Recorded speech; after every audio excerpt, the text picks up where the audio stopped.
I guess we're Dynasty, and this is the Reject City podcast, and today we're literally drinking nothing because we finished it all. Yes, and we are doing the new setup because budget, bitches? No, we're just doing it so you can be more artsy with it, I guess. And God, if you just click... Did you pick up that click? Because that was my knee. I heard that. Yes. Well, also the fact that Capaldi, the tech guy, has been dealing with shit for a while. Aren't we all No, I'm not going to shut him down. Has been dealing with shit for a while, which is why we haven't done this for a while. No, but we're doing it now, so... Yes. And bread is in the corner. Bread is in the corner. My little storage corner, so I've got tons of noisy stuff that I can kick. But you can't kick me. No, and I can't pull your hair because you're too far away. Mwah. Wah. Mwah. Wah. Mwah. Wah. Anyway. Oh. I did say I was going to tell you a little story. Yeah, something about your dad's work, mate. So this guy who previously worked where I work and now is working at the same garage my dad's working at had a little issue. Now, scene setting. We're sat here, I think it was last Thursday, and I'm looking into the corner I am in now, and I'm seeing like a flashing light, and I'm like, okay, what behind the TV is flashing? So I walk over to the corner and then look out the window. I'm like, oh, it's not the TV. It's several police cars. And then like a black Golf in front of the police cars. And we're there like, what's going on? And being nosy as fuck. Obviously don't work out what it is, but we're like, oh, it's serious. Because they're like, they're not just towing the car. They've got one of those big, like proper rig towers. Like those industrial, like the ones with like the cars all stacked up on each other? We're talking like long beds. So you know how in cars you've got made to like just a tow truck, but then a step up from that, like the car will go actually fully on the bed of the truck. It's that level. Right. It was big, and you know my road's not that wide. And we're like, okay, something serious has happened. Like, this is not just an impound. Like, they're going to pick it up later because there's now 2 police cars and about 7 police officers out there making multiple calls. And it gets to the morning or whatever, and my dad tells me, oh yeah, you know the guy at work that used to work where you do? Yeah, it was his car. He went over the miles of his insurance. Idiot. Don't get a black box. Don't go over the miles of your insurance. It's bloody easy not to. And his car is now being crushed. So he's had this modified Golf, like, clearly loves the thing. It's being crushed. But the best thing about it is he knew it was our house. He knew it was our drive. If he pulled into our drive, the police couldn't touch the car. Couldn't have touched it if he pulled into our drive. And he knew it was my dad's drive. And knew we'd be home. Oh. So this guy got his car crushed because he wasn't smart enough to realise that he just needed to drive 2 meters. Okay, he deserved to get in the car. Literally could have parked on our drop curve. And he'd be fine. Stupid! It's ridiculous. And it reminds me of like, so my cousin, she has been stranded not once, not twice, I think 3 times now because she's gone over the miles on her insurance. So she's a learner driver, right? In context, a year, my dad might do 1,000 miles. And like he's driving back and forth to work. In under 2 months, she has gone over 3,000 miles and hasn't done a single road trip. That's just driving back and forth with mates. How the fuck? Like, she had to leave her car in a car park because she's drove that much. And, like, we all sat there, like, my granddad hasn't done... Like, he has a car that he drove, like, nearly every day. Go to Weymouth and back. All over the place. In a year. Like, up to Scotland, back down again, and all this other stuff. Still, maybe just under 600 miles, if not a little less. She's done 3,000 in like 8 weeks and hasn't gone on holiday. Why? It's not a why, it's a fucking how. Like, that's impossible. That's like, lorry drivers aren't even doing that, driving back and forwards from France. To do 3,000 miles in like 2 months. Why? I don't know. It's concerning, to say the least. Yeah. There are some truly stupid people in this world. I don't get it. I really don't. Yeah. Mister, I have to talk to AppleCare. Please don't. I'm not looking forward to that now. Hey, you came in my house and you stole my buttons, therefore I'm outing you for forgetting your password. For big buttons. Yes, but my big buttons. Let me have my special moment. And I do mean special in the like you are special because you is special way. Like I can do that. We can do that. Yeah, we can do that. Oh, the TikTok haters, especially Daddy. He's gonna love this. Oh, he's funny though. Oh, I love Daddy. Also, there's that one guy who's like super sarcastic.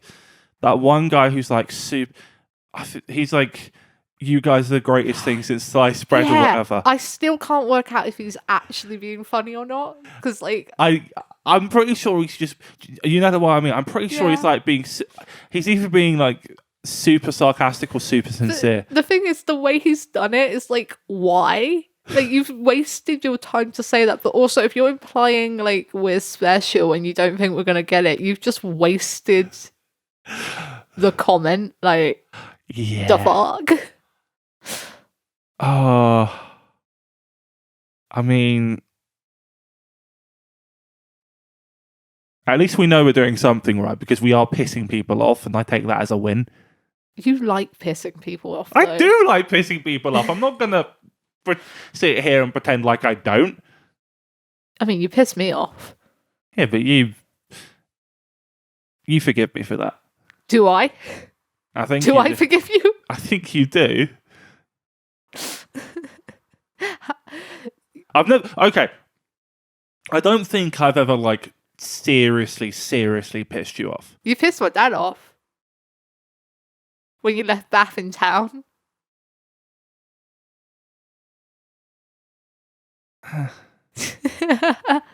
Yeah, well, they forgave me for that. They forgave you. They forgave me for that. So that only sort of counts. That only sort of counts because Baffy forgave me. I'm still not sure if I'm pissed at you for just calling me marshmallow like 2 seconds ago, because like I can't work out if that's a compliment or not. What? Am I a marshmallow? Am I? Am I a marshmallow? I thought I was bread. Am I sweet now? Or am I somewhere in between? What's in between a marshmallow and bread? Bread is having an identity crisis. No, what is in between a marshmallow and bread? Like, texture-wise, is it Angel Delight? Brioche. No, I'd say it's Angel Delight because texture-wise, it's like almost cuttable. No, but a marshmallow's cuttable. It's a brioche. No, because like it's there's sweet. Way too more. No, it's close sweet. To bread to be it's in between. Sweet, but it's bread-like. Yeah, but it's way too close to bread to be the in-between of bread and marshmallow. I love that we're having this conversation. Yeah, but it is too close to bread. Like, if it's going to be an in-between between marshmallow and bread... Bread. Bread. Pub. Pub. Pub. Pub. Pub. Pub. Yeah. Or is the in-between of a marshmallow and bread just like those squishmallows? I've got 2 upstairs. I know you do. I stole one off Bath. Have they noticed? I mean, they technically gave it to me, but I yoinked it. Have they noticed? Yes, because I literally got it from them. Yeah. It's the first time I went round theirs. I was like, oh, you got a Squishmallow. I've got one too. And they're like, oh, I was going to give it to someone I like. And I was like, oh, why? Why not? Why aren't you? They're like, here, have it. I'm like, oh, thank you. I feel loved. Oh. Spooky season's coming. Yes, get ready for goth Christmas. Goth Christmas. Oh, I'm so excited. We got so many more Halloween decorations, which we did steal from Chloe. Yeah, your sister is peculiar. Oh, are we going to go back to the topic of you pissing me off? Where? How far back are we going? No, she is very peculiar. Like, the other day, she locked herself out, right? So me and my dad, literally is the other day. It was yesterday. I'm so tired. Oh, I thought you were going to bring up how I went, Chloe, just shut up about your boyfriend. In my defense, it was funny. Okay, so I just got broken up with. And then my sister, like, it gets even worse because I don't even know if you know this detail. So my sister calls me. And it's like, oh, how you doing? And I'm like, awkwardly, like, I'm fine. I'm kind of like sad that I'm not sad, so therefore I'm feeling guilty, and then I'm like in a turmoil with myself and going around in circles and circles and circles and circles. And she's like, oh, do you want to talk to my boyfriend? Yeah, you brought this up to me. And I'm like, nah, I'm a bit busy, mate. And I hung up on her. I wasn't busy. I was watching TikTok. Which I went the process of being broken up with. Watching TikTok, Callum wants to call. Answer the phone to Callum. Get broken up with. Whatever. Go downstairs. Go to dad. Hey, single. Go back upstairs. Watching TikTok. Call me? No. Get a call from Chloe, because Callum's just said it in the group chat. Which interrupts me, again, watching TikTok. Hangs up on Chloe. Watches TikTok. Calls you. Then goes back to watching TikTok. Now watching YouTube. Chloe's in the comments and stuff talking about her boyfriend, and you go, shut the fuck up. Okay, be honest, did you laugh at that? But then I was like, oh, that's my sister. Don't be a dick. But also, shut the fuck up. No, but like, I knew when you were just like, don't be a dick, I'm like, you don't really mean that. I don't mean that. Like, because I would have messaged the group chat and then you'd be like, that was totally uncalled for. Big. You know when you fuck up with Bath and she gives you like one little message and then you respond and then she gives you a giant paragraph and you're like, oh shit, I'm in trouble. Like, mum is angry. Mum is going to come in and she's going to hit you with a slipper. For me, it was a spoon, but sure. For me, it was emotional breakdowns and blaming everything on her dead mum. But we digress. I am still a little pissed at you for saying that, but also it's like I'm pissed at you because you could say that. If I said it, my dad would kill me. Okay. I did mean I part of it was just like really. They've just been dumped, but also a part of it was just like you constantly bring this guy up 24/7, and can you please shut up? Oh my god! And the voice note he said, like, I don't want to be a dick, and Chloe's probably gonna come at me because she's probably gonna listen to this, but he sounded unintelligible, like. Oh no, I was pissing at that, to be fair. It was hilariously bad. I was pissing at that, to be fair. I thought that was hilarious. It was like the level of... This gets up really dark. When me and my sister were little, we worked out that there were 3 numbers you could call. Sure. And one of them being Childline. And I don't know if she dared me or it's because I dared her first to call another number, but she made me call them up and just scream dick down the phone and then hang up. So I, as a child, I must have been only like 5, called Childline and screamed dick down the phone and then hung up. no, like I abused child lines. no, but like I remember like him, like her boyfriend or whatever, just being like Frank Sinatra, which first of all, thank you. Yeah, he started it with a compliment. Yeah, first of all, thank you. You're comparing me to one of the greatest entertainers to ever walk the face of the earth. Although that entertainer would be offended by this. You're comparing me to one of the greatest entertainers to ever walk the face of the earth. So thank you. Second of all, like those messages, one of whom I assuming Chloe deleted, I just found those hilarious, quite frankly. Yeah, because he was talking about how you'd like to stick like fish hooks up your ass and whatnot, which we know you do. Which I have done.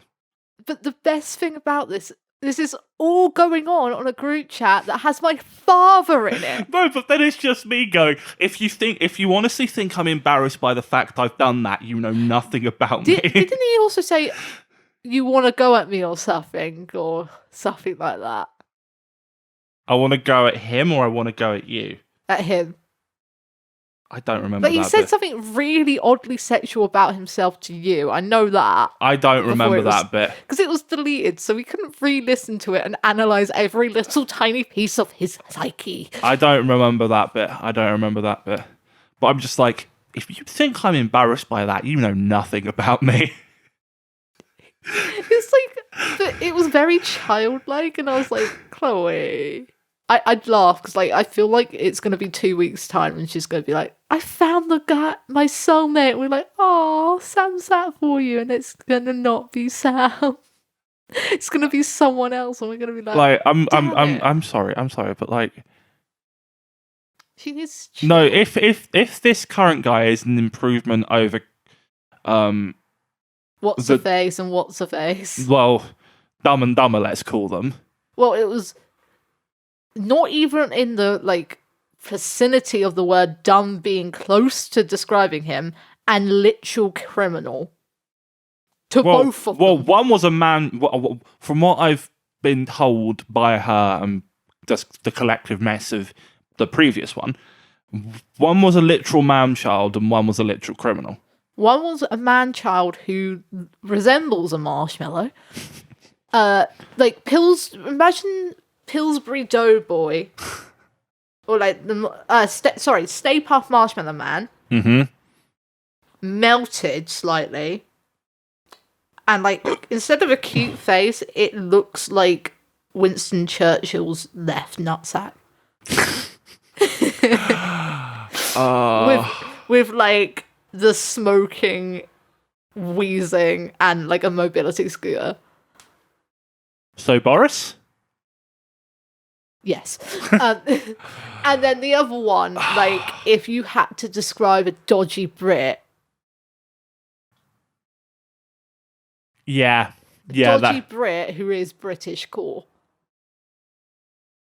Well, I'd describe him as Council Estate Roadman. Oh, I want to bring up Council Estate Maroon. Which is, you know, that red colour hair that every girl had in like the 2010 onwards, that bright red sort of purpley hair. No. The thing about Council Estate Maroon is it evolved from Fayley Williams. Yeah, but no one's called it that except me. No, but I had my hair that colour. Yeah. But it evolved from. I don't know if you remember this. I only vaguely remember this. But there was a phase where every single girl in like. Like state schools, they were all trying to do their hair like Hayley Williams. Oh, it was a little yeah. Oh, you know what's worse? That little when they tried to do the little poofy bit, but didn't understand you even need like a bumper thing. So there's like this little net thing, like 50s bumper bangs, really big ones. You need like a foam bit to make the hair do that. Or something underneath to make it have the volume. They would do like these tiny little bumper bangs in the front, but wouldn't have anything underneath it. So it just sort of be like a ponytail bum rather than have anything. Like I've never done it because like I can't get it to work with my hair because my hair's oddly flat. Bum. But like bum. Early 2000s fashion, man. Like. jeans with skirts. But the thing with that is, every 2000s fashion trend has extremely good examples and extremely shit ones. bad ones. Like, you've got really shit Hannah Montana like shit, but then someone comes along with a pair of like black jeans and like a tartan skirt over the top, and you're like, and let's not forget the overly straightened hair. Overly straightened hair, which is in this direction. Yeah, or the like bleached tips and the really spiked up like season 1 angel hair where it's like spiked up for no reason whatsoever. Or like if you ever I did that at one point. I had a mohawk at one point. No, I'm not talking mohawk. You know, that just spikes in all different directions. Oh no, I had that, but then it evolved into a mohawk. And like that weird little goatee. I didn't go that far. You know what I'm talking about? The little boy band goatee. I had the spikes at one point, and then the spikes evolved into a mohawk. And I mean a proper fucking mohawk. And the layered t-shirts. The layered like vest shirts for girls and those really ugly denim skirts. And like the bright orange foundation. Oh god. Like, I deliberately said, I'm never going to wear foundation. I'm never going to wear foundation because it's so orange. Because you could literally only buy orange foundation. And now I have, like, clown white foundation I use. So you say clown white. Now I'm just thinking of Kiss again. Well, they use Snazaroon clown white, like an actual paint. I use that. I know they do. That's why I'm thinking. I have that upstairs, but I also really want to get the Manic Panic. Like, this is the goth holy grail, so it's called Manic Panic Virgin, I think, and it is like the OG white foundation that's not like a paint. But let's be honest, it's a paint. It comes in one of those pumpy tubes. Oh, I want it so bad. But it's like 36 quid. And like, I'm a bitch who spends about £9 on a foundation, and that's it. Like, I'll spend 32 quid on like a vintage reproduction Besme lipstick that takes 3 weeks to get to me, and I am convinced melted a bit. But I will only spend £9 on a foundation that could damage my skin. Priorities. I've got to have that red lipstick, mate. And I'm kind of... I put all this effort in. I'm totally looking so happy. And you're here and you haven't even worn the lipstick I brought you. I've got it. No, I know you've got it. That you're not wearing it. What, you want me to wear it on the daily? Not daily, but at least put some effort into it when you come see me. Like, you've got to impress me. Said every girl I've ever dated. So you've never impressed one of them, so they have to keep asking for it. Oh, you lined yourself up for that one. I did. You did.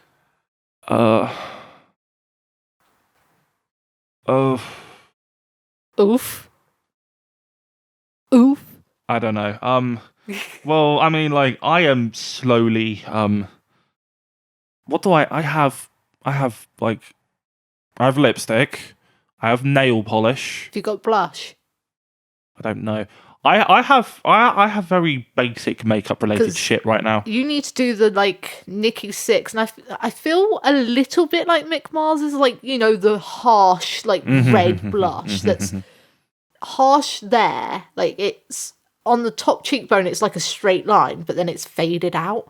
Yeah, I need to work out how to do that because like I've seen it, and it's definitely a powder blush. Most definitely is because it's not liquid. I don't think you would have got that effect.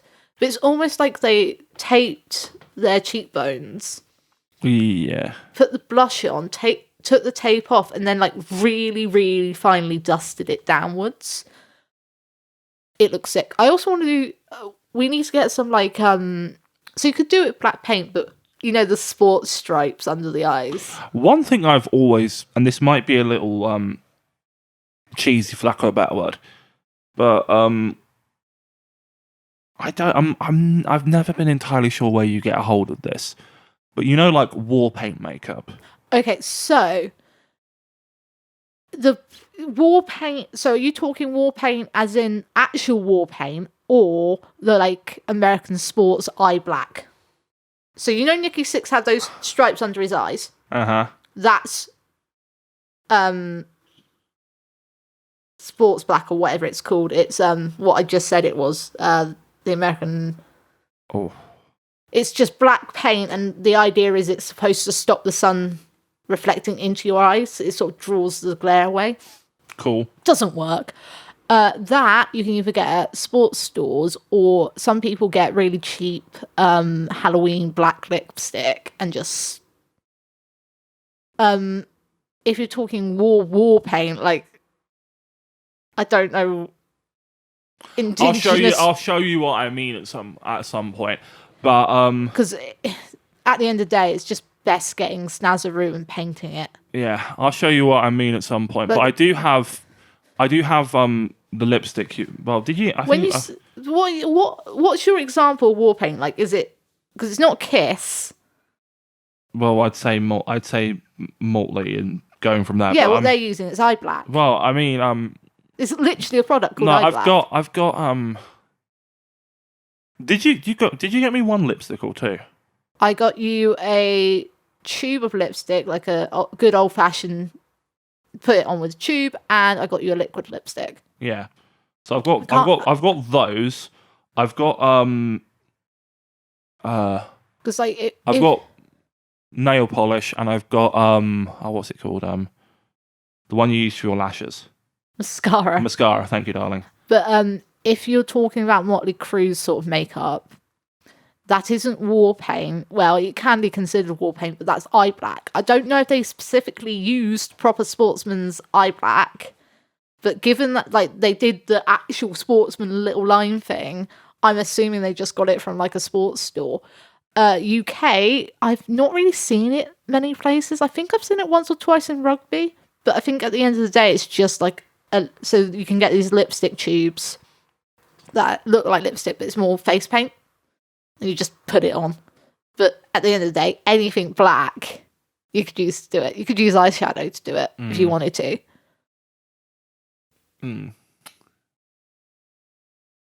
Vibes. I think actual eye black, I haven't looked it up. I was going to look it up. I think it actually has, like, it's oil based. So, like, if you're sweating, it doesn't smear. But then again, the smeared look can look quite cool. Especially if you're like it, there's something I hate about some, like, you know, when you look at like covers of bands and things, and they're wearing all that leather and all this and all that, and they're like, their makeup is absolutely perfect. I stand there and go, why? Like, because you're not looking hardcore. Because if you were hardcore, you'd have like smears and stuff. Like, it wouldn't be flawless. But you stood there with like perfectly cut lines and stuff. And we're supposed to believe that you're actually riding that motorbike, or you are actually at the beach, or you're actually in the sun. Like, no, you're not.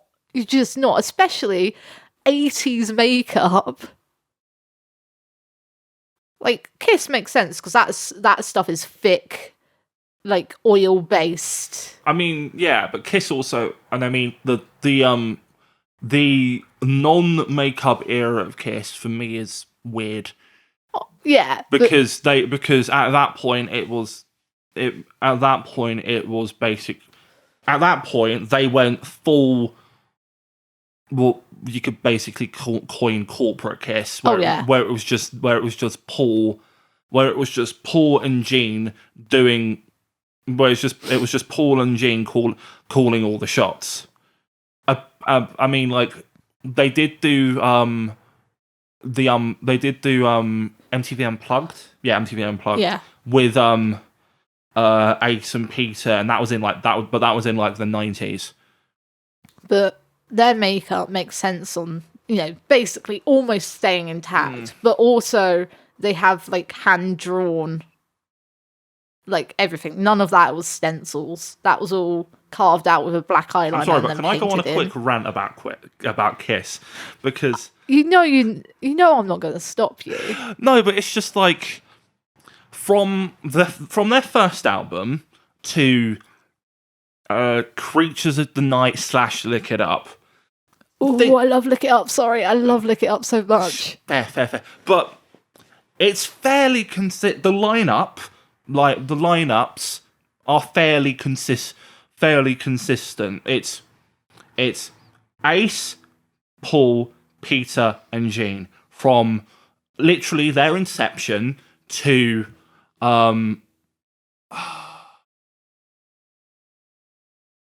whatever I can't remember, but the album the Elder, I think the album is the Elder, their crappy concept album. Yeah, their crappy concept album. Then around the late 70s, the cracks start to form, and they again I know hypocritical lead singer talking here, but they all start to look at Peter, because Peter either had a drinking problem or a gambling problem or both, and they basically say, you're not up to par.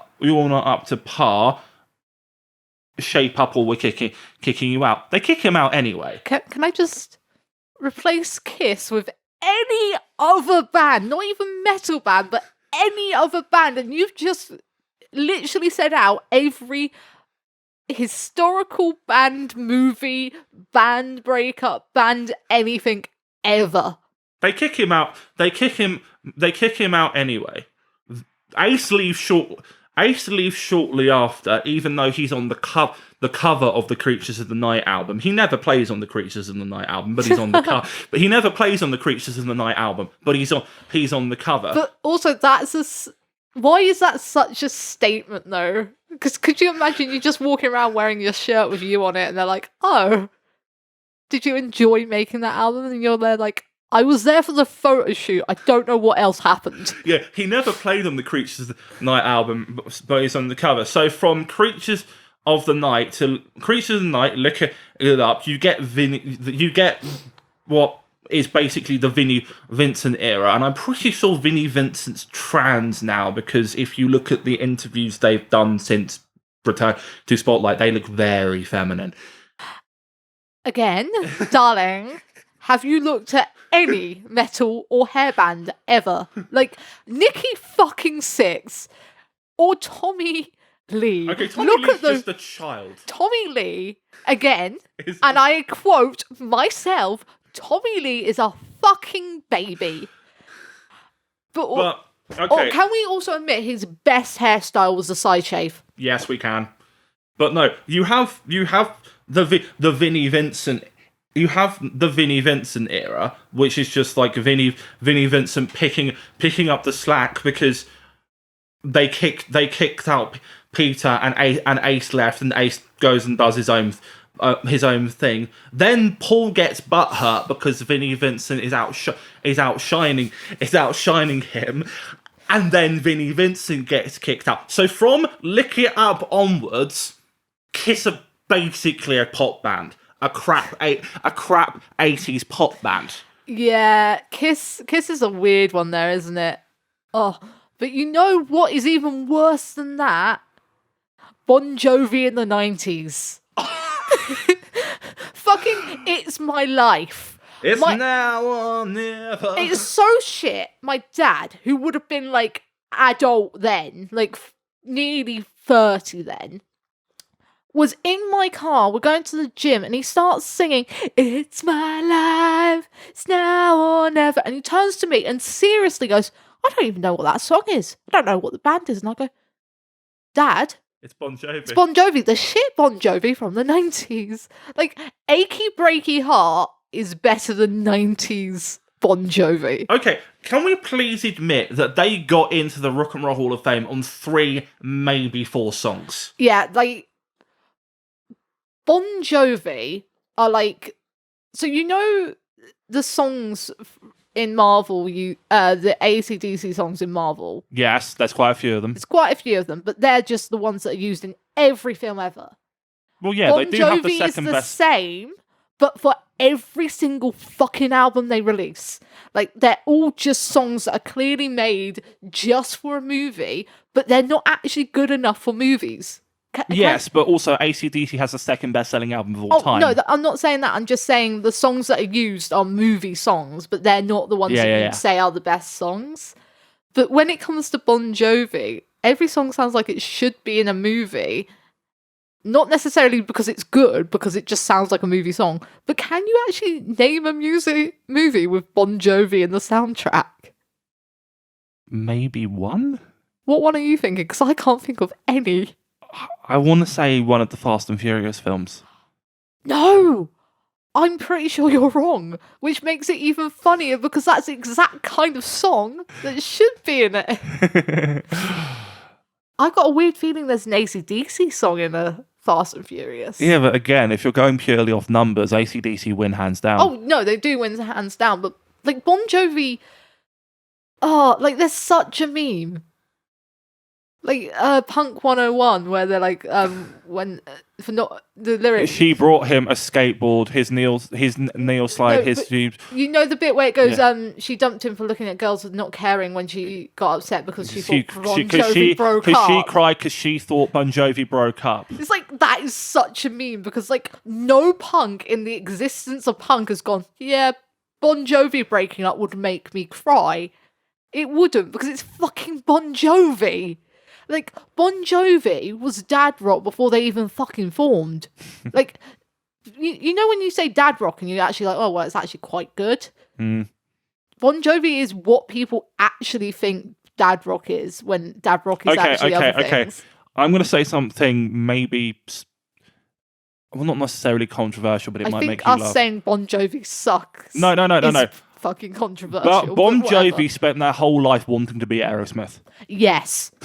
Because, like, you can listen to two of their songs put together and it's the exact same thing. Yeah, Bon Jovi have spent their entire career wanting to be Aerosmith. But also, if you listen to the lyrics of any Bon Jovi song and then compare it to another one, it's the exact same fucking song. Everyone knows the same 3, maybe 4 songs. Yeah, You Give Love a Bad Name. You Give Love a Bad Name. Living on a Prayer. Living on a Prayer. It's My Life. It's My Life. No one actually thinks it's Bon Jovi. It's My Life. Wanted Dead or Alive. Yeah, Wanted. However, that's not the best song on that album. Wanted Dead or Alive, and maybe Runaway. Because I think, and maybe Runaway, because that was their first, first hit. Isn't that a cover though? No, it's not a cover. Is it not? No, it's not. It's very synthy. Oh no, I was thinking of a different Runaway song, and it is better. Yeah. But the best thing about It's My Life, they're no longer actually Bon Jovi. They're just like a 90s band. Well, you say that, but that song was released in like 2001. Wanted Dead or Alive. Now I remember the only song I think they've had in a movie. But I don't think it was that song. I think it was Miracle or something. I can't even remember the name of the song. I've just ripped a nail off. I'm such a freak. Then, You Give Love a Bad Name is only popular to put in like crack videos. Yeah, but also that. Excuse me. That's a song that is played at every wedding ever. Living on a Prayer, good to scream. But let's be honest, if Come On Eileen comes on or fucking Chumbawamba comes on, you're gonna scream that more. What was the other one we said? Because it's fucking Bon Jovi. Living on a Prayer, You Give Love a Bad Name. Done that one. Living on a Prayer, You Give Love a Bad Name, It's My Life. Wanted Dead or Alive, Runaway. Wanted Dead or Alive, basically the same as Living on a Prayer. Yeah. Runaway, it just doesn't sound like anything else of theirs, so therefore it's good because it doesn't sound like theirs. It's very synthy, and that was the first song that didn't blow them up, but started buzz going. Yeah, like if they stuck with that sort of, because it gives Electric Light vibes, like not Rock and Roll is King. It gives what is it? No, it gives Hold the Line by Toto. It gives that, it's the same vibe, but obviously Toto does it a lot bloody better. Also, if you haven't discovered, like, so there's a video that I've seen like twice, like, because everyone forgets about Hold the Line and the fact that it's Toto. If you don't listen to that song and go, if I was in the club when this came out, I'd want them to play it 5 times in a row. Like, Hold the Line by Toto. Perfect amount of synth, perfect songwriting, and like, just amazing. Da, da, da, da, da, da, da. Like, I wouldn't say it's better than Africa. Nothing's but better it's than not Africa. a meme like Nothing's Africa. better than Africa. Everyone thinks of Africa when they think of Toto, and they probably hate that song because of it. I think so. Now I first think of Hold the Line because I'm like, oh, I'm gonna be quirky. I'm gonna be quirky and think of like the only other song I know by them. You're gonna be quirky. I'm gonna be quirky. Quirky. Oh, what other songs are underrated? I keep saying it, but Achy Breaky Heart is fucking elite. Don't break my heart, my achy breaky heart. Fancy. Oh my god, Fancy is a great song. You know what I love doing sometimes is, because I had some like early Beatles cassettes, I listened to them like over and over. Then I got bored one day, and on Spotify, you know, you can scroll down like to like the very first albums a band produced. Yes. I did it with Status Quo, and when I tell you, you cannot tell the difference between like early Status Quo and the Beatles. Like, obviously you can because you know the titles of songs. But if you were listening to them back to back... Yes, but we've had this conversation. They were the Beatles. Yeah, but we've had this conversation before. The Beatles were not a live band. I just do not get... Because, like... I knocked the mic. I keep seeing, like, metalheads on TikTok being like, what your music taste says about you. I do not get the uproar that they get when they say, if you say your favourite band is the Beatles, you are basic, and you are the guy that brings a ukulele, not even a guitar, to parties. Yeah. Like, if you say your favourite band is the Beatles, you better be coming up with a very interesting favourite song, because I've already turned off. The Beatles were not a live band.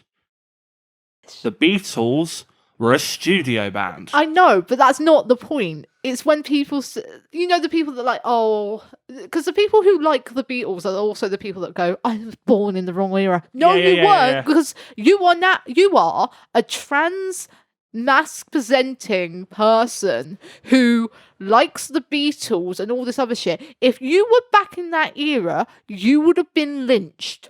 You are not born in the wrong era.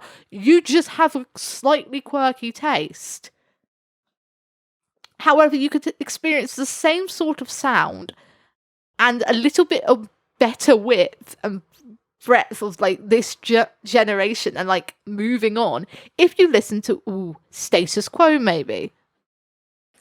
And like, I know you always say they're a dad band or a granddad band, but they are like the Bee Gees and Dolly Parton and that sort of artists that, you know, throughout time they actually change, but they stay true. But okay.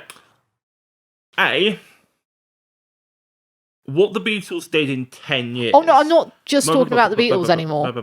What the Beatles did in 10 years is truly astonishing. Oh, it is. It's truly astonishing. What the Beatles did in 10 years is truly astonishing, and most people... Like, that would take most people 20.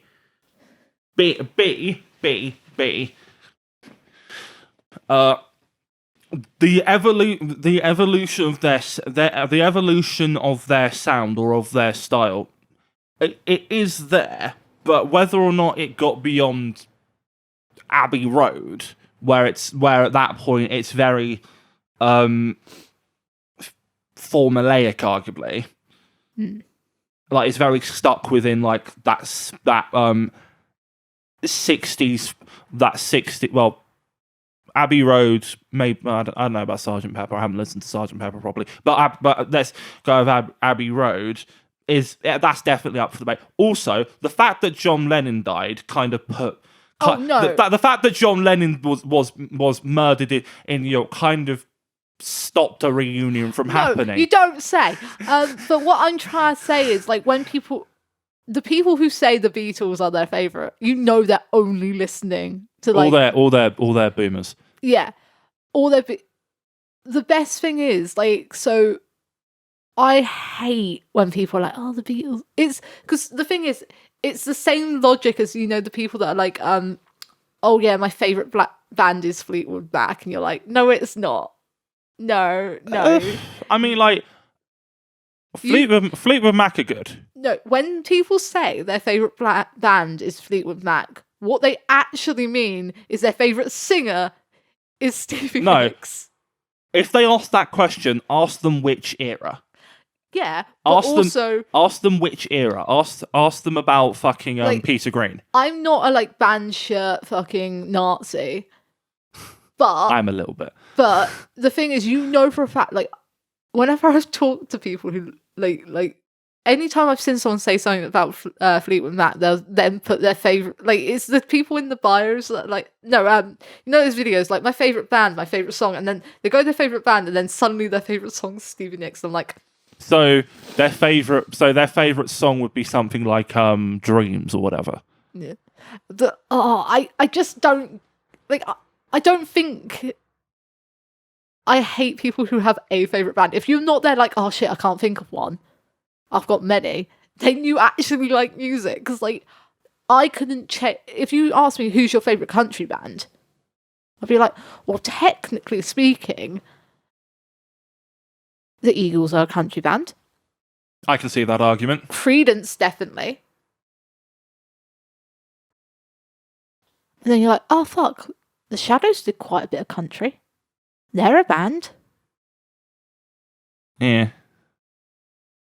And you see what I mean? Like, what about the Highwaymen? Oh god, now I'm trying to think of any song by the Highwaymen. I was a highwayman on a steel horse I ride. That's Bon Jovi. No, that's the thing about Bon Jovi. no, that's actually the Highwaymen. The Highwaymen were a supergroup. And the members were Johnny Cash. Oh yes, Johnny Cash, Willie Nelson, and two other guys who I can't remember. I just thought something. If you're saying your favourite country band, you could say Elvis. Because technically, like, this is going to get me loads of hate, but technically, if Elvis didn't have all the backing, like, amazing singers, amazing guitarists, amazing pianists... Put a pin in that.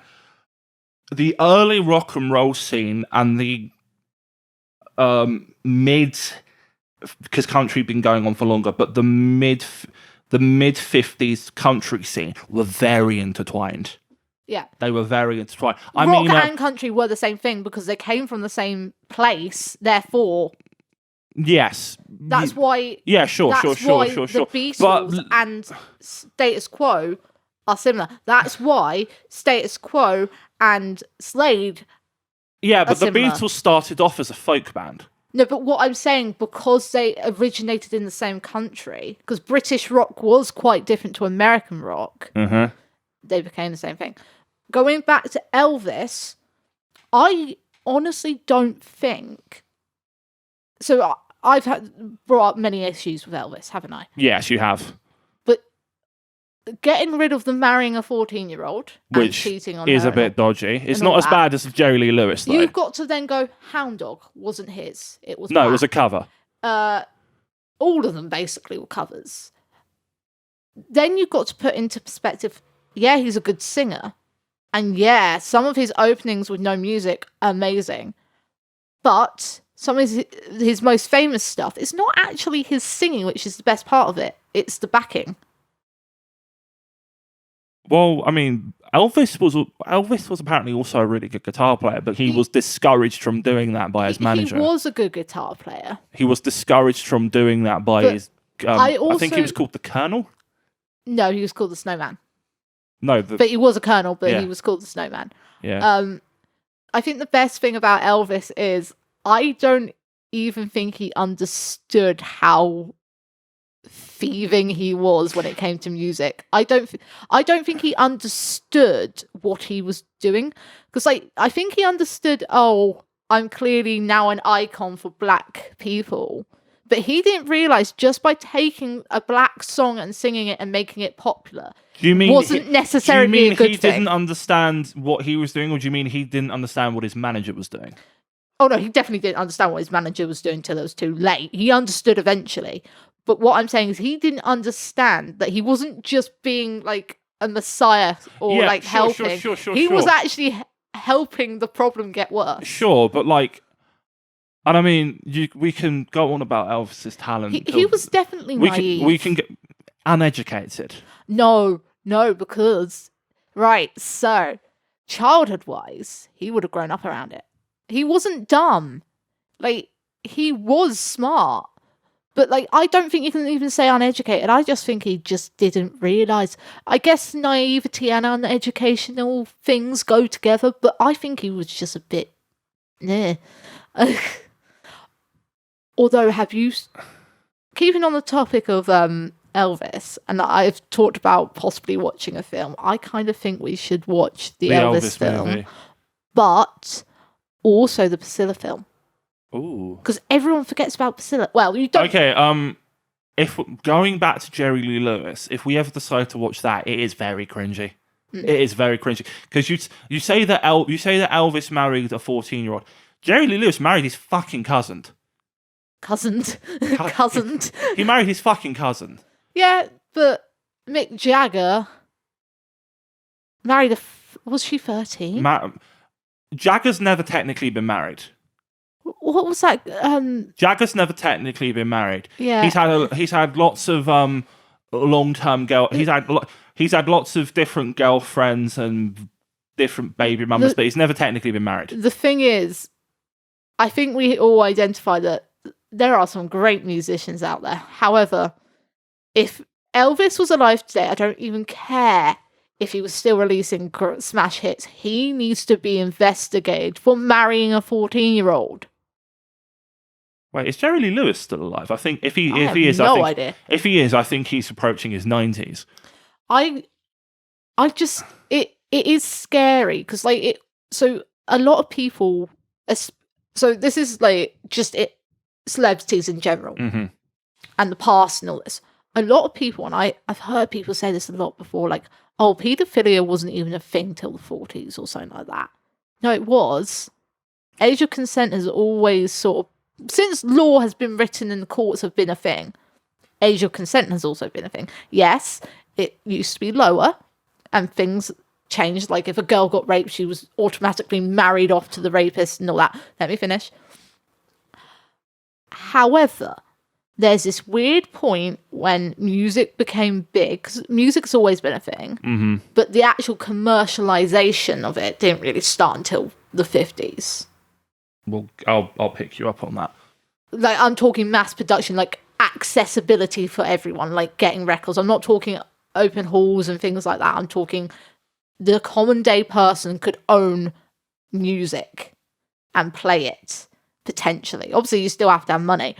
But even since this has been a thing, and there's posters and merchandise and all this other stuff, there's always been noncery in the mix and never been charged. Even when, because like the government and like some country bumpkins and shit hated Elvis for being like pro-black, you'd think they'd suddenly jump on the whole 14-year-old thing and arrest him. Still didn't. So it wasn't the fact that, oh, age of consent was different and all this, all that, it didn't exist. It did. Because if it was a black man, you know what would have happened.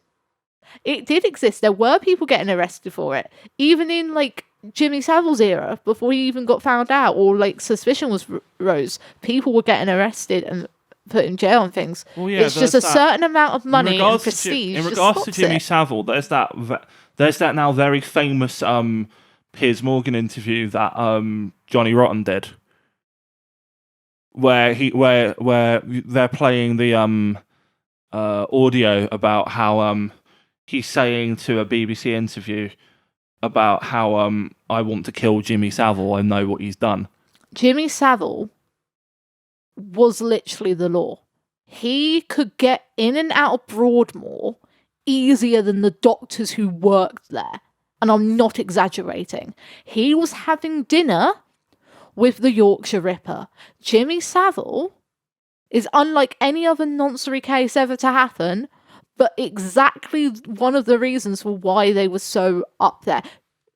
Elvis, for example, he was technically an agent of the CIA.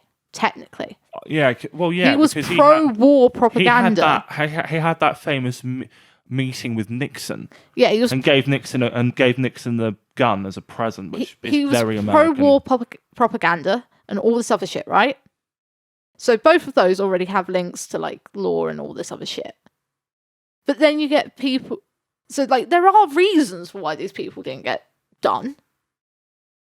But there's also like people like Mick Jagger, like he wasn't like that much by like he wasn't any links to the law or like other than breaking it. You know what? Well, no. No, he wasn't invited to get a medal or anything. That's what I'm trying to say. Well, no, the Stones have been convicted and arrested a ridiculous amount of times. What I'm trying to say is they do not have pro-law sentiment. No, not sentiment, but links. Because there's a difference between sentiment and links. They don't have that to protect them. However, they were dating young people, even quite recently, didn't get anything. It's so weird. Because, like, the people that excuse it, because, like, oh, paedophilia wasn't a thing and all this and all that, and they got parents' consent to marry them and all this. Like, no, they didn't. Half of them really didn't, did they? It's just such a weird thing, isn't it? That, like, there's no contextual information they can give you that really explains why they got away with it. I think what you're touching on is a massive cultural blind spot. Well, it's not a blind spot, because they knew. That's the thing. So Elvis, they knew, everyone knew her age. No one cared. I guess it's different because it was Elvis in America and American law is different. Jimmy also Savile, differs from state to state. Jimmy Savile, everyone knew. They were too scared to say something because he was physically above the law. And then it just keeps going and going. There's so many of them. But the thing is, the implication that paedophilia didn't exist, then why would they care? Like, why would people say, oh, we knew, we contacted the police and all that? If they knew and they knew they could contact the police about it, it was a thing, right? So therefore, age of consent is a thing. Therefore, paedophilia is a thing. And it wasn't even like the police didn't care, because you'll find like reports and interviews and the police turn up and say like, oh, I threw up because it was disgusting. And there's cases, I think, even in the 1800s of people being arrested for paedophilia. It might have obviously not had that term, but it's happened. Yeah. People get away with it. I just don't get it. Question. What about Prince Andrew? Oh, Prince Andrew. So, Prince Andrew, completely and utterly different ballgame. Because first of all, unlike the Queen, technically, he is subject to the law. And the King, obviously. He is subject. Who's his brother? Yeah. But he's subject to the law because he isn't the monarch. However, he is a prince. So if you're getting charged in the eyes of the monarch, he's never going to have a fair trial. On the other hand, it's better to have a trial than not to. The people who want to convict him are the Americans. So that's another thing. Because you are a prince, you're automatically a diplomat. You might not have diplomatic immunity, though, because that's a different thing. So just because I go out on a limb and say there must have been like a African prince or something in American America at some time that got arrested and charged. Well, not or something like that. Well, not necessarily diplomatic immunity. Just but because you're royal. There are different levels of diplomatic special treatment. Obviously, he gets special treatment. I think probably as a prince, he's automatically entitled to be charged in his own country. But it's one of those things that's like, he's never going to be charged in America. The only place he'd ever actually be charged is the UK. Or in the UK, and American judges the only way get to the have only a way say. He'd get charged in America is if he really, really pissed off like Charles. if he was literally in America, and as the cops walked into his mansion, he shot someone in the head or was physically assaulting someone as they walked in. However, I think there are some things that you shouldn't be able to have diplomatic immunity for. Paedophilia and rape charges should be one of them. Murder, on the other hand, I get why that's a thing, because, like, I'm not excusing murder. But let's be honest, if people didn't have diplomatic immunity and there's some people that have been murdered and they needed to be. The reason diplomatic immunity exists is to stop wars from happening. It is. But it's also to help other countries when they're like, we cannot kill this person in our own country. But if we get a diplomatic immune spy from the other country to do it, because that's happened on multiple occasions. Happened. Like, literally the other day, apparently there are loads of Chinese spies in Westminster.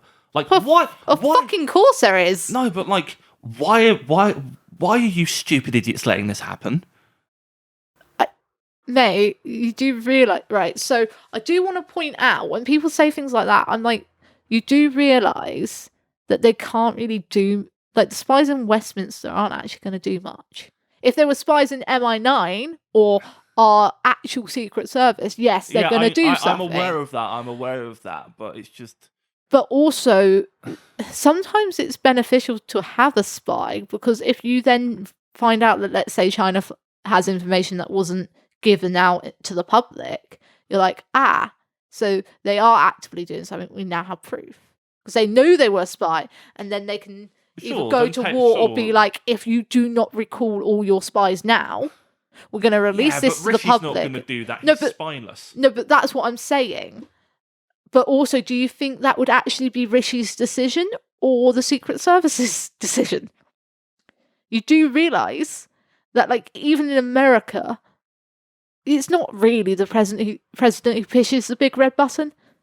It's someone higher up than him. The American president doesn't actually have all the clearance. Like, the ruler of a country doesn't know shit what's going on behind closed doors.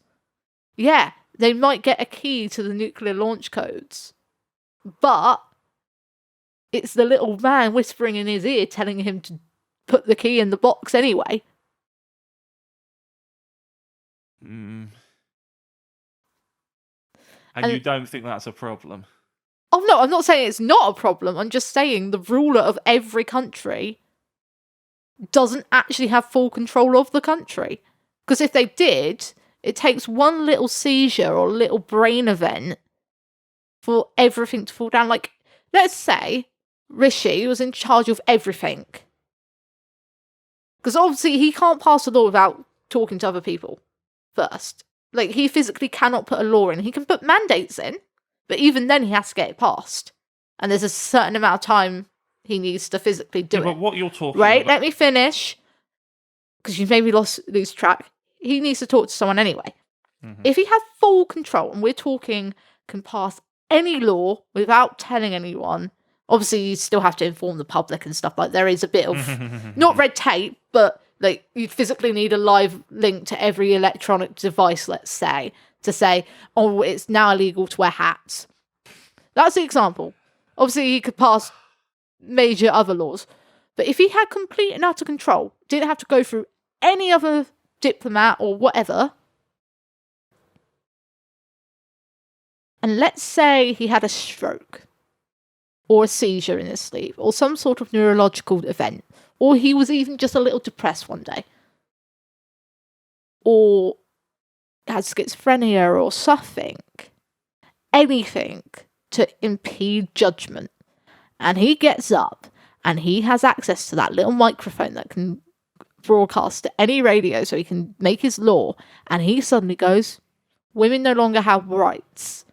You as a man can fire any woman or take her job even just for being a man. See what I mean? Sure, but you're drawing parallels between one extreme or the other. Exactly. That, when you say he's spineless, he's not going to do anything, he's not the one who would do anything anyway. It would be either the little man whispering in his ear, or the thousands of men behind that little man that run things behind the scene that we will never find out about until there's a leak. But then there'll be 2,000 men on top of that in a different section of the government who are already planning another thing. You see what I mean? Sure, but... Well, you don't think as I do, and that's obviously a good thing.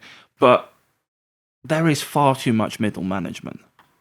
Yes, but also the thing is, there's way too much middle management for laws that shouldn't even have existed in the first place. Agreed. So let's say trans rights and things. For things that are human rights and just aid the survival of people, you shouldn't have to go through 3 different things to just say, oh, you deserve to live, right? Sure. However, when you're changing a law like murder, you want some middle management to make sure everything aligns correctly and there's no loopholes. So it is a bit of like a hypocritical sort of argument, but also it's almost like we need to reform our systems. So when it comes to talking about human issues, you don't have to have bigots who don't respect human rights, because there's a law now. We have a law, we abide by it, where you're not allowed to discriminate. So why can the Equality Act. So why can the Tories passed that, by the way. So doesn't matter who passed it. If any politician stands up and says something like, Pride is a political event, it's not. Police shouldn't be dancing in it. It's not a political event, they're not being politicised. Trans children don't exist and all these other things. If they're saying that, that's discrimination, right?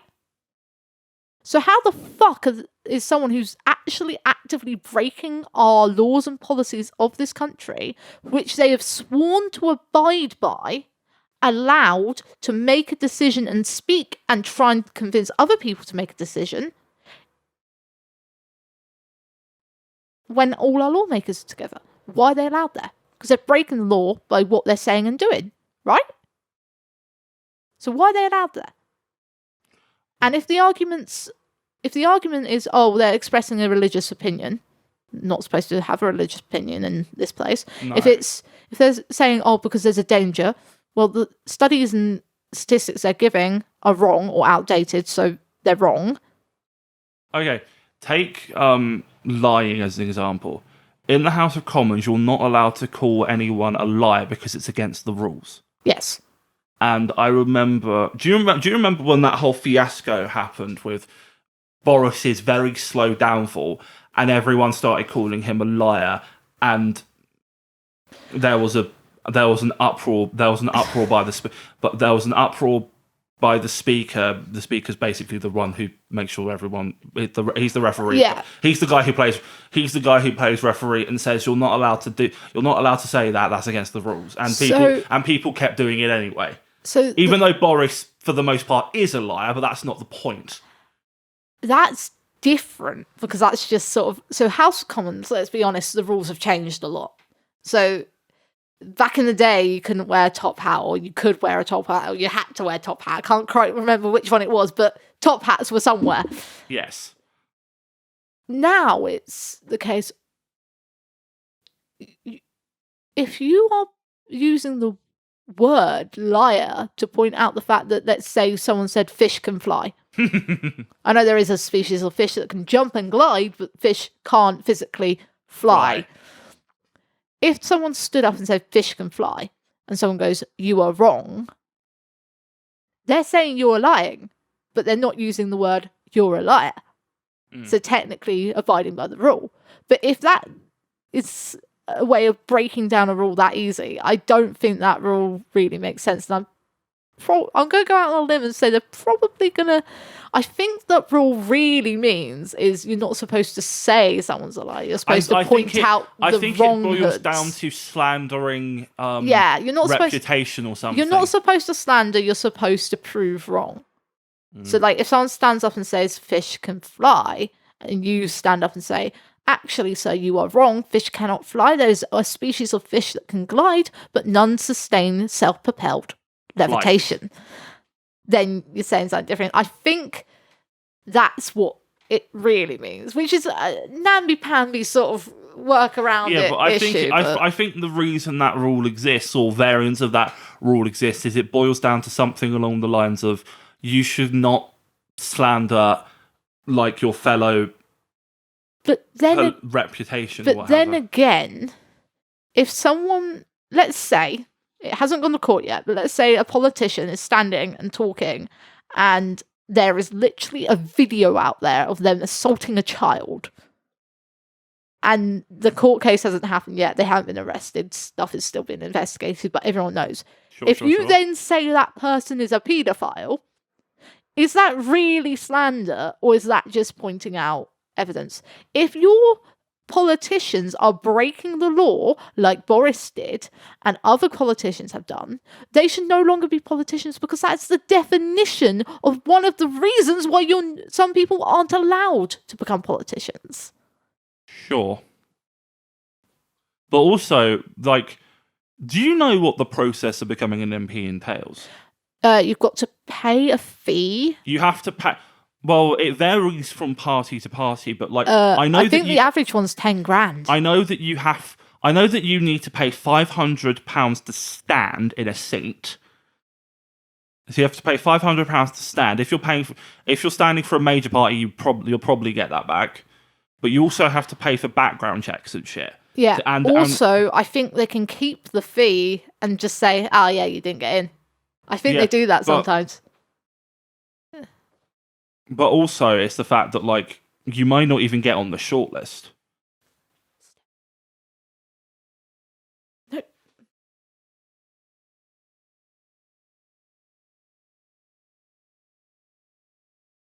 Yeah, it is a flawed system, because why should you have to pay? Because, like, I'm of the argument, because I've had this argument with, like, this is like a very Tory argument of when you say politicians shouldn't be paid as much, and then someone who's a Tory goes, "Oh, they don't need to be paid at all." The problem with that is, if you are dedicating enough time to actually support what you're saying and see action through, you can't have a second job. So therefore, there is a reason why you should be paid for it. However, the millions of pounds some of them are making from it, we can all agree is probably way too much. Yes, but, okay, there is a fundamental quagmire within people's view towards a political class. You want them to be efficient, but you don't want them to be professional politicians. You want them... You want... don't know about that second one. Wait. You want them... to be, you want them to be there all the time doing the work, but you also don't want to pay them too much, or allow them to have a second job if they feel like they're not, or if they're being paid less than. You see where I'm going with this? The thing is, we expect our politicians to be something that's not human, when actually they are human. But also, we do want them to be human. It's like this weird... It's a great big contradiction. It's a seesaw of what we want. But also, I want to touch on the professional politician thing. Yeah. I don't think there is a professional politician. But on top of that is, like, you want them to be professional as being a politician, but not a professional politician, because that implies they could just switch sides. Sure. So, like, I do think at the moment, if you want to switch parties, you don't get held accountable for that. There's no, like... It's like what I've said before. people in Labour in this country aren't actually Labour. They are the people who couldn't afford to be Tories. Well, yeah, it's a different running for Labour versus running for Tories. It's two different systems. Yeah, and again, fucking flawed, because the problem with our country is the House of Commons has become a place where people can straight up lie and just use personal opinion, even when it's a law now that you can't discriminate upon gender and sexuality and race and this and that. You cannot discriminate. Therefore, if you're spreading, in my mind, if you're spreading a study that makes no sense and points out that there's flaws in these people, then you are breaking the law. I don't fucking care what you're saying. If it's hate and it isn't right and it does something that is against law, which is discriminate, like if you're trying to pass a law because your feelings are hurt, that is discrimination. But the thing is, because the law isn't as, well, it is as nuanced as that, but it also isn't, and they're above the law because they're politicians, and oh my god, let's arrest some politicians because they really need to. I think you can agree. I can think of a few. We'll start with the ones which are just sheerly incompetent. Well, you can't arrest an well, actually, I think there was a law before. I'm sorry, but like, I've had this conversation. Well, actually, me and Baffy have had this conversation with Callum. I am very, very pro proportional representation. Because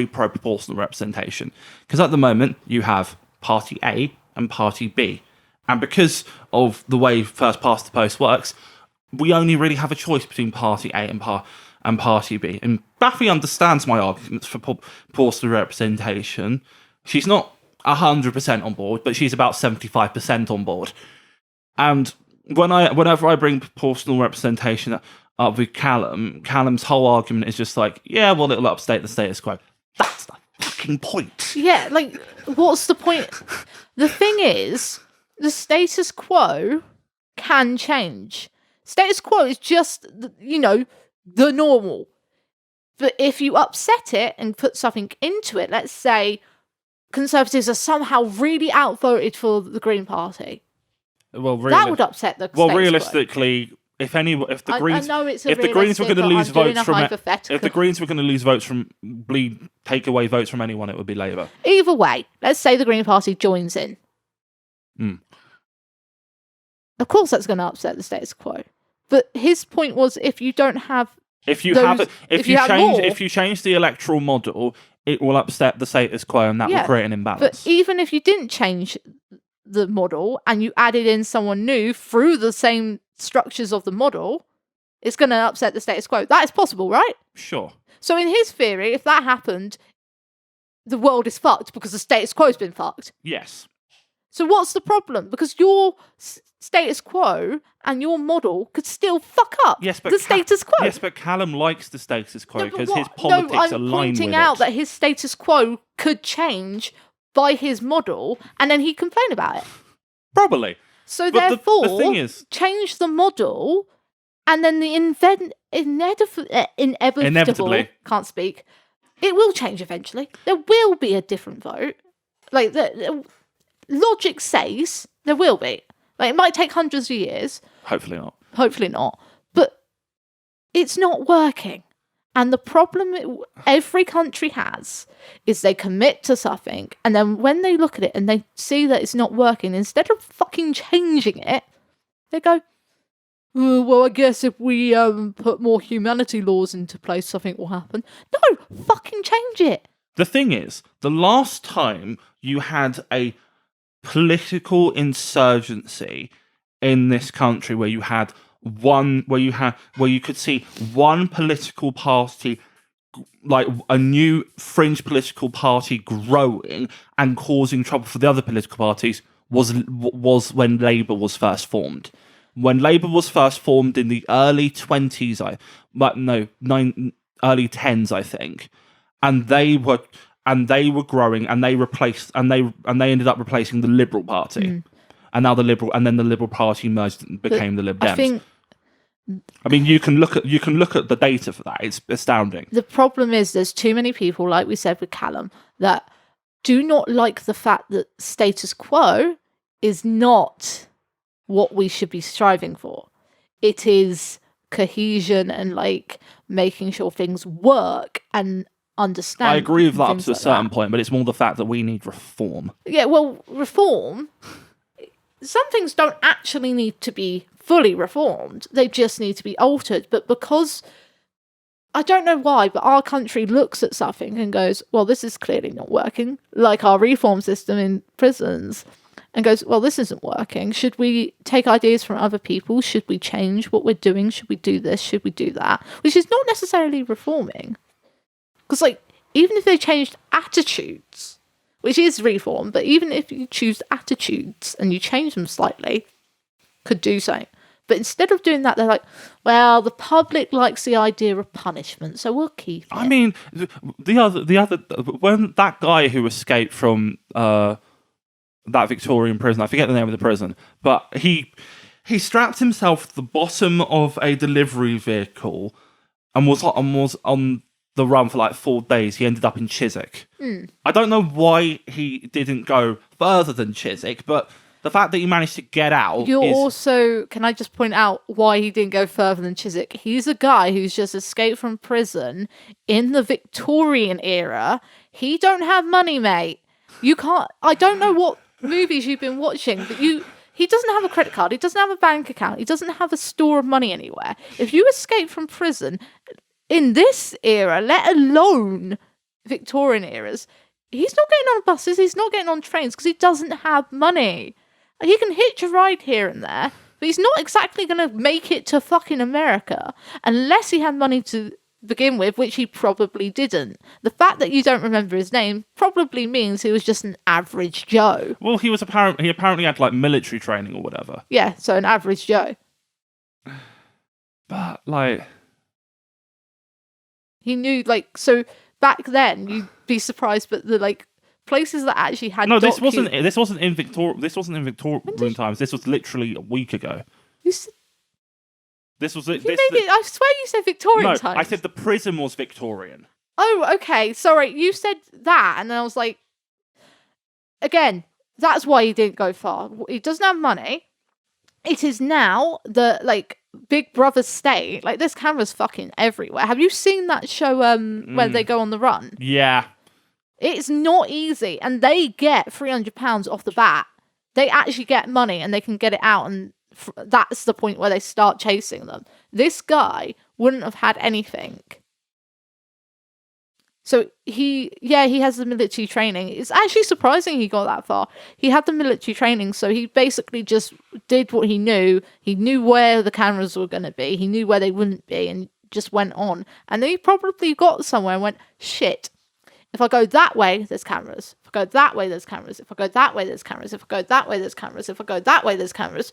And even if there's not cameras, this police officer's going to have a picture of me. This police officer's going to have a picture of me. This shop has a picture of me in front of it. You see what I mean? Yeah. If it was the Victorian era that I thought it was, he could have gone further, but he's still not getting on a ship without any money. And even if he made it to America, by the time he got to the other side, they would have worked out he was on a plane and he would have been arrested in the airport. Go to somewhere with no extradition treaties. That's what I'd do. It's not just that. You've also got to go to somewhere, because there's a lot of places that just don't want criminals.